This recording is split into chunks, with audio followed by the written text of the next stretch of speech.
ഓ ഇച്ചിക്കുട്ടോ Sunday ആയിട്ട് എന്താ പരിപാടി? ചിക്കൻ ഹണീത്താക്കാലോ ബാ. സെറ്റ്. ഹണീത്തിന്റെ മസാല ഫസ്റ്റ് ഉണ്ടാക്കാവേ. അതിലേക്ക് നമ്മുടെ ചെറിയ മിക്സിൻ്റെ അകത്ത് കറാമ്പ്, ചെറിയ ജീരകം, ഏലക്കായ്, കുരുമുളക്, പിന്നെ കുറച്ച് മല്ലിപ്പൊടിയും മഞ്ഞൾപ്പൊടിയും ഇട്ടിട്ട് നന്നായിട്ട് പൊടിച്ചെടുക്കാം കേട്ടോ. ഇനി കഴുകി വൃത്തിയാക്കി വെച്ച ചിക്കൻ്റെ അകത്തേക്ക് നമ്മൾ കുറച്ച് ഫോർക്ക് കൊണ്ടൊന്ന് നന്നായിട്ടൊന്ന് കുത്തണം കേട്ടോ. എന്നാലേ മസാല അതിൻ്റെ ഉള്ളിലേക്ക് പിടിക്കത്തുള്ളൂ. അതിലേക്ക് 2 മാഗി ക്യൂബ്സ് ആഡ് ചെയ്യുക. നമ്മളിപ്പോൾ പൊടിച്ചു വെച്ച പൊടികളും പിന്നെ കുറച്ച് ഞാൻ ഈ മിക്സി കഴുകിയ വെള്ളമാണ് ഒഴിക്കുന്നത്. അതൊഴിച്ച് നന്നായിട്ടൊന്ന് മിക്സ് ചെയ്ത് വെക്കണേ. മാഗി ക്യൂബ് ആഡ് ചെയ്തുകൊണ്ട് ഞാൻ ഇതിനകത്ത് എക്സ്ട്രാ ഉപ്പൊന്നും ഇടുന്നില്ല. നിങ്ങളെ പാകത്തിനനുസരിച്ച് നോക്കിയിട്ടാൽ മതി. ഒരു 10 മിനിറ്റിന് ശേഷം ഇത് കുക്കായിട്ടുണ്ടാവും. അപ്പം നമ്മുടെ ചിക്കൻ നമുക്ക് മാറ്റി വെക്കാം. സ്റ്റോക്ക് നമുക്കെടുത്ത് മാറ്റി വെക്കാം.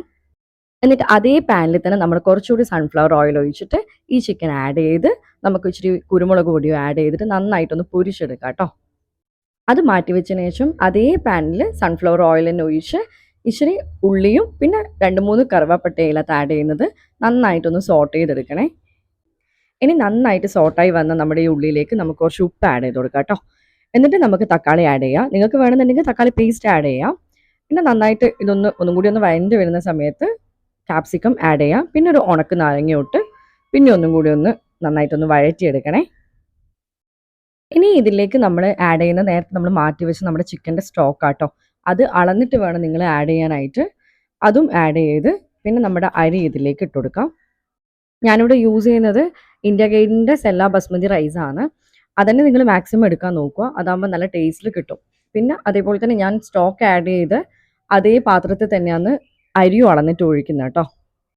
അപ്പം 1 ഗ്ലാസ് അരിക്ക് 1.5 ഗ്ലാസ് വെള്ളം എന്നുള്ള രീതിയിൽ എടുത്തിട്ട് ഒഴിക്കുക. എന്നിട്ട് ഒന്ന് അരി പൊട്ടിപ്പോവാത്ത രീതിയിൽ വേണം നമുക്കിത് മിക്സ് ചെയ്തെടുക്കാനായിട്ട്.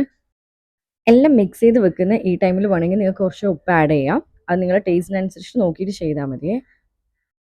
നന്നായിട്ടൊന്ന് തിളച്ച് വരുന്ന സമയത്ത് നമുക്ക് എന്ത് ചെയ്യാം, അടച്ചു വെച്ചിട്ട് ഒരു 10 മിനിറ്റ് വേവിച്ചെടുക്കാം. അപ്പോഴത്തേക്കും ഏകദേശം ഒന്നിങ്ങനെ നമ്മുടെ അരി ഒന്ന് കുക്കായിട്ടുണ്ടാവും. ഞാനിത് ഓപ്പൺ ചെയ്ത് നോക്കിയ സമയത്ത് ഒരു 85% കുക്കായിട്ടുണ്ടായിരുന്നേ. പിന്നെ ഒരു 5 മിനിറ്റും കൂടി വെച്ച സമയത്ത് ഓൾമോസ്റ്റ് കുക്കായിട്ടുണ്ടായിരുന്നു.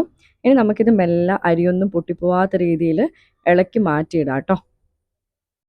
ഇനി നമുക്ക് മാക്സിമം ഇത് പൊട്ടിപ്പോവാത്ത രീതിയിൽ മെല്ലെ മെല്ലെ അകത്തുനിന്നെടുത്ത് പുറത്തേക്ക് ഈ ഒരു റൈസ് മാറ്റി മാറ്റി വെക്കാം കേട്ടോ. ഇനി നമ്മൾ ഇതിൻ്റെ മേലെ ഓൾറെഡി നമ്മൾ പൊരിച്ച് വെച്ച ചിക്കൻ ഇതിലേക്ക് ആഡ് ചെയ്യുന്നത്. അതിൻ്റെ അകത്ത് തന്നെ ചെറിയ ഓയിലൊക്കെ ഉണ്ടാവും, അതൊക്കെ ഇതിൽ തന്നെ ആഡ് ചെയ്യണം. അപ്പോൾ ഇതാ നമ്മുടെ ഈസി ആൻഡ് ടേസ്റ്റി ആയിട്ടുള്ള ചിക്കൻ ഹനീത്ത് ഇവിടെ റെഡി ആയിട്ടുണ്ട് കേട്ടോ. ഇത് നമുക്ക് ചൂടോടെ തന്നെ സെർവ് ചെയ്യാം. ഞാൻ ഇതിൻ്റെ കൂടെ കഴിക്കാനായിട്ട് ഒരു ഗാർലിക് മയണൈസ് ഒക്കെ ആക്കിയിട്ടുണ്ട് കേട്ടോ. അപ്പോൾ അതൊക്കെ കൂട്ടി ഈ ഹനീത്ത് കഴിക്കാനായിട്ട് നല്ല ടേസ്റ്റാണ്. അപ്പോൾ എല്ലാവരും ഒന്ന് ട്രൈ ചെയ്യുക. എൻ്റെ ചാനൽ ഒന്ന് സബ്സ്ക്രൈബ് ചെയ്യുക.